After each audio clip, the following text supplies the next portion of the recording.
We begin in the Russian Republic of Dagestan, where security forces have killed the gunmen responsible for an attack on synagogues, churches and police officers, which has left at least 17 people dead. The incidents took place in two cities in the region, during the Orthodox festival of Pentecost, as well as a police vehicle in a nearby village. Most of the victims were police, but also included a priest. Religious buildings were also set ablaze. 6 of the attackers are reported to have been killed in what's thought to be an Islamist attack. The governor of Dagestan, Sergei Melikov, said they were trying to understand the motive behind the attack. Of course, we understand who is behind the organization of these terrorist attacks. We understand what the organizers were trying to achieve. Subsequent operational search and investigative measures will be carried out until all participants in these sleeper cells are identified. And of course, they had been preparing for this, including from abroad. The situation is now under the control of the government authorities and law enforcement agencies.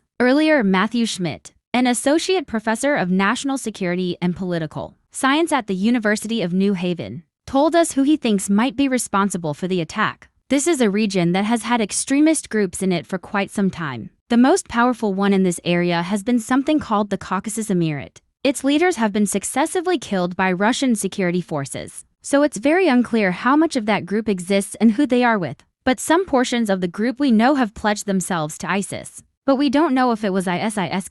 But when you put all that together, that's got to be the first place that everybody is looking, and we'll have to wait and see. You're going to see a show of force. You've already seen it. So they've declared an anti-terrorist operation. And that basically means that the police can stop you, can search you, can arrest you, can do whatever they want to do as long as they claim that they're seeking suspects here. So you're going to see quite a bit of a crackdown right now. I think that his concern is that something might happen in Moscow or St. Petersburg. His concern is going to be to wrap up the network that was obviously behind an attack off this sophistication and this size in Dagestan, and make sure that this doesn't happen in his own backyard. If he has Crocus City, too, that's what he's really worried about. That's where he's concerned that ordinary Russians out there are going to start getting nervous that his government can't do the basic thing it's supposed to do, which is protect them.